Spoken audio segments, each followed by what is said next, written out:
It's lesson 260 in your workbook. Let me remember God created me. And you might go, well, why is that so important? Don't I know that? And it's saying, yeah, but we don't, right? Nothing real can be threatened. Nothing unreal exists. Herein lies the peace of God. We need to remember that we are created by God, that we did not make ourselves. We did not make anything, because if we made ourselves, who's there to help us? We didn't make ourselves.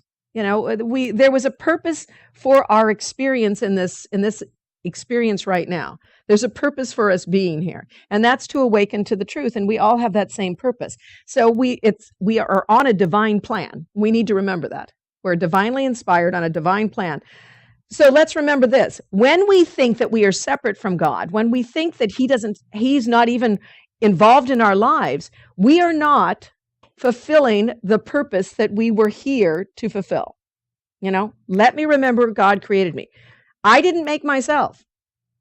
And what gets me in trouble is when I think it did. Although in my insanity, that's what it's saying, I thought I did. And when do you think you are created unlike God created you? When you think you got to do it alone. When you sit there in your worry and you're upset that this isn't going to work out. Of course it's going to work out. From the Course's perspective, it's already predetermined.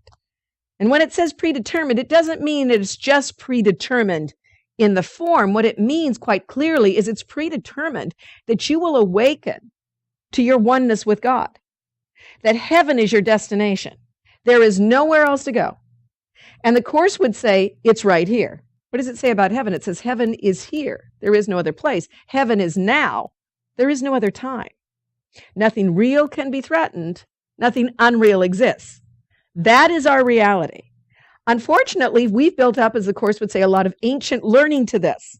And so we do have a lot of unlearning. We think there's somewhere to go. We think there's something we still have to do. And what the Course is saying is it's not so much there's something you still have to do, there's something you have to undo. And that's to undo all of this ancient learning. Now, we all have decided the paths we will undo this on. And in many cases, the paths we will undo this on look like we're doing a lot of doing. So it appears, as the Course would say, that we are on a journey, but then it's quick to say without distance, and that we are heading towards a goal, but the goal has never changed, as the Course would say. The goal is your awakening to God. That is the predestination or the finality of your existence. Now, what faiths have told you, or what religions have told us down through the ages, is that's not a guarantee.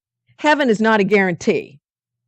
That there's hell and there's purgatory, which is that middle area, which I don't ever quite understand what you do in that place to me.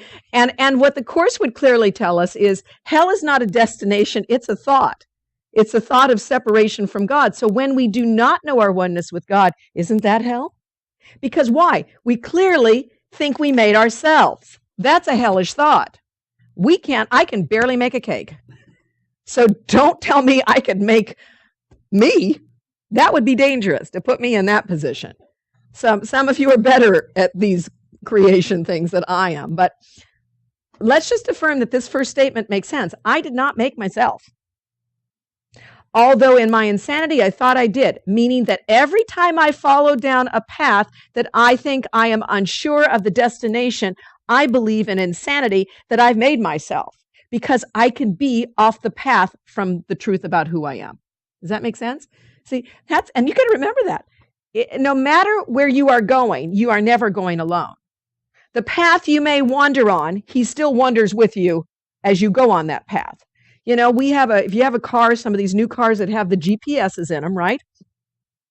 Even when you make, they'll say in 30 feet, turn right. And sometimes it's hard because it'll say turn on this little street. And you can't see the street and you go past it.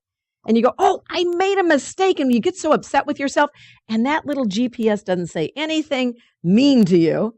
It just says, make a U-turn when possible. Recalculating, make a U-turn when possible. And or do this, or it'll recalculate and take you up a little farther and make another. It always gives you another option, right? And it's such a loving, kind approach to driving, because we don't need to go, oh, you just missed it, which is what I would do to my husband as you drive. You missed it, that was it. As you kind of scream at them and they're going, what? As they turn and do something else crazy. This little GPS system will just say, recalculating. We're going to try it again, up here, over there. We're going to figure it out. And if you miss that one, it recalculates again. I love it. I mean, it is, I don't put it on that much. Paul drives more with it. I always make written directions for myself because I just like them for some reason. But he'll be driving along and he'll purposely, because he knows some of the areas where he drives, he knows where he wants to go. He doesn't want to go down that way that it tells him. And so the little thing will always go, recalculating, and then give another thing. And he's going, yeah, that's fine. Do as much as you want. I'm going my way. But they recalculate all the time. And it's a very loving approach, isn't it? We got to remember that when we make a mistake, what's going on is the Holy Spirit saying, I'm going to recalculate on this one, but I'm still here with you. You never hear the GPS lady say, well, I'm done giving you directions because you're not paying any attention to me. I'm not going to talk to you anymore if you won't listen to me. What she constantly recalculates and gives you another way. I mean, Paul will go through so many recalculations until she finally sees, oh, that's how you're going there. Okay, she doesn't say this, right? But that's basically what it is. Soon she finds him, and then she'll say, turn right here. And he goes, yeah, that's where I wanted to turn. That's what I want to do. And that's just his choice. Same thing is true for us. This is what we do. He never leaves us. The Holy Spirit, that voice for God, that answer is always there. And it's just saying, we're just going to recalculate till I get on the same path as you.